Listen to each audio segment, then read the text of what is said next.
জি ওস্তাদ। কিরে গাড়িটার ধোয়া সব কমপ্লিট? হ্যাঁ ওস্তাদ, গাড়িটা ধোয়া কমপ্লিট। 3-4 দিন তো অবরোধ, মহাজন তো গাড়ি বাইর করতে মানা করছে। এখন চল যাই। আচ্ছা চলেন। চল। কোন ড্রাইভার হেল্পার যদি আজকে রাস্তায় মারা যায়, তাদের ভিক্ষা করে টাকা তুলে তারপরে তাদের গ্রামের বাড়িতে তার লাশ পাঠানো হয়। চাকা খুললে টাকা আছে, না খুললে নাই।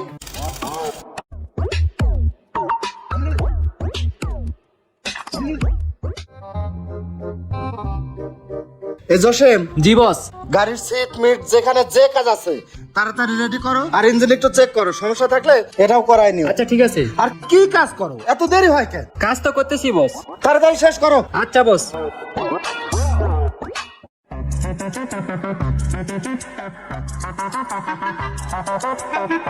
এ বুলেট, জি এদিকে আয়।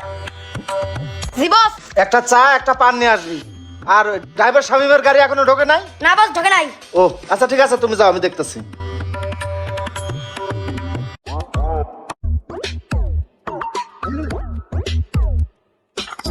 হ্যাঁ নাম।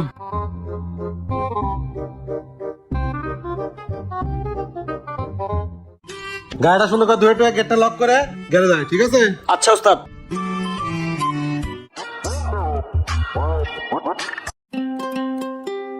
বস আসসালামু আলাইকুম। ওয়ালাইকুম সালাম। গাড়ি গ্যারেজ করছি, এই যে চাবি।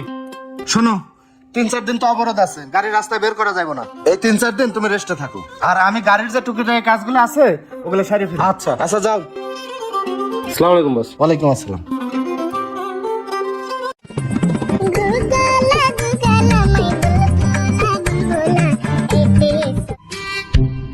হ্যাঁ সোহাগ। জি ওস্তাদ। কিরে গাড়িটার ধোয়া সব কমপ্লিট? হ্যাঁ ওস্তাদ, গাড়িটা ধোয়া কমপ্লিট। এখন 3-4 দিন তো অবরোধ, মহাজন তো গাড়ি বাইর করতে মানা করছে। এখন চল যাই। আচ্ছা চলেন। চল।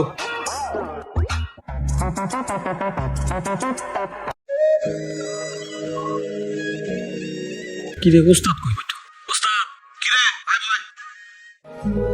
কি হয়েছে? ওস্তাদ 2-3 দিন ধরে টিপে যাই না, ঘরে বাজার সাথে কিছুই নাই। মহাজনকে কইয়া কিছু টিয়া নিয়ে যান না। ঘরেতে বেটা আমারও বাজার সদাই নাই, যাস না হোটেলে শান্তি ভাত খাই। আচ্ছা বসের কাছে যাই দিয়ে কিছু টাকা পয়সা পাওয়া যায় নাকি। এক কাজ কর, তুই গ্যাসের সামনে যা, আমি ভাত কটা খাই আইতেছি। আচ্ছা ওস্তাদ আহেন। আচ্ছা যা। বস আসসালামু আলাইকুম। ওয়ালাইকুম আসসালাম। বস আজ 3-4 দিন হলো গাড়ি বন্ধ, ওর বাসায় বাজার খরচের টাকা নাই, আমারও কিছু টাকা লাগবে। যদি করে টাকা দিতেন তাহলে কটা দিন চলতে পারতাম। হ্যাঁ, নিজের বেতনের খবর নাই, আইসা অগ্রিম টাকা নিতে। তুমি জানো না এই পরিবহন লাইনে চাকা খুললে টাকা আছে, না খুললে নাই। অবরোধ ছাড়ুক তারপর আসো, যাও। আচ্ছা আসসালামু আলাইকুম। ওয়ালাইকুম সালাম।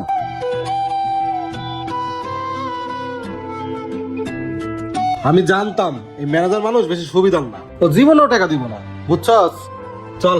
ওস্তাদ ওই জন্য 50 টাকা করে সোনার লগে টিপে যেতে। এখন আর কি করবো, ওনার লগে টিপে যাই। কি কস? এই অবরোধের মধ্যে গাড়ি ভাঙচুর করতেছে, মানুষ মারতেছে, এর মধ্যে কি তোর টিপে যাওয়া ঠিক হইব? আরে ওস্তাদ, পেটে ভাত নাই, এই হরতাল অবরোধ মানলে আমাকে চলবো? যাই ওস্তাদ, আপনি আমার লগে দোয়া করেন। আচ্ছা ঠিক আছে চল। আচ্ছা ওস্তাদ। উস্তাদ উস্তাদ, কি রে কি হয়েছে? আপনার হেল্পার সোহাকে অ্যাক্সিডেন্ট করছে, ওর অবস্থা তো খুবই খারাপ। কি কস? কোন জায়গায়? এই তো সামনে। চল চল। চলেন চলেন।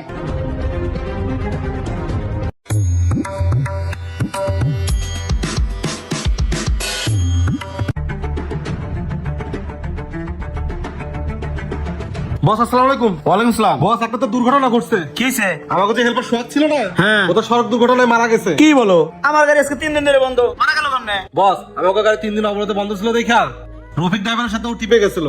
বস এখন কিছু টাকা পয়সা হলে ও লাস্ট টাইম বাড়িতে পাঠিয়ে দিতে পারতাম, তাই আপনাদের কাছে আসছি। দেখো শামিম, ওই অন্যের গাড়িতে ডিউটি করছে, যদি আমার গাড়িতে মরতো তাহলে আমি একটা ব্যবস্থা করতাম। কি কো আলমগীর মিয়া? হ্যাঁ ঠিকই তো কইছে বস, আমি জানতাম আপনাদের কাছে এসে আমার কোনো লাভ হবে না, তারপর আসছি। এই হরতাল অবরোধের মধ্যে 3 দিন গাড়ি বন্ধ ছিল, এই হেল্পার সোহাগের বাসায় বাজার খাওয়ার টাকা ছিল না, চাল কেনার টাকা ছিল না। আপনার এই ম্যানেজারের কাছে আসছিল, সে 10টা টাকাতে সাহায্য করে নাই। আজকে যদি সে সাহায্য করতো তাহলে অন্য গাড়িতেও যাইতো না, তার জীবনটাও হারাইতো না। এর জন্য দায়ী কে? এর জন্য দায়ী আপনারা। এই হরতাল অবরোধে আপনারা যদি 1 মাস গাড়ি বন্ধ রাখেন আপনাদের কিচ্ছু হবে না, কিন্তু আমরা ড্রাইভার হেল্পার আমাদের কি হবে? আপনারা একবার চিন্তা করছেন আমরা কি খাই, কোথায় যাই, কি করব? আপনারা একবার খবর নিছেন? আপনাদের মতো মালিক আর ম্যানেজারের কারণে আজকে কোন ড্রাইভার হেল্পার যদি আজকে রাস্তায় মারা যায়, তাদের ভিক্ষা করে টাকা তুলে তারপরে তাদের গ্রামের বাড়িতে তার লাশ পাঠানো হয়। আপনাদের মতো মালিক আর ম্যানেজারকে আমি ধিক্কার জানাই, আর আজকে থেকে আমি আপনাদের এই কোম্পানিতে আর চাকরি করব না। দরকার হলে রাস্তায় ভ্যান চালাই খাবো। থাকেন। বস দেখছেন কত বড় বিয়াদব? আসলে মোটর ডিপার্টমেন্টের মানুষ খুবই অসহায়, তারা বেঁচে থাকতেও মানুষের লাথি কুতো খেত, তারা মরার পরেও তাদের দাফন কাফনের জন্য মানুষের কাছে হাত পাততে হয়। হয়তো কোনো একদিন ঠিক হয়ে যাবে, এই আশায় ব্যক্ত করছি। ভিডিওটি ভালো লাগলে বেশি বেশি শেয়ার করে সবাইকে দেখার সুযোগ করে দিন। তো সবাই ভালো থাকবেন। আসসালামু আলাইকুম।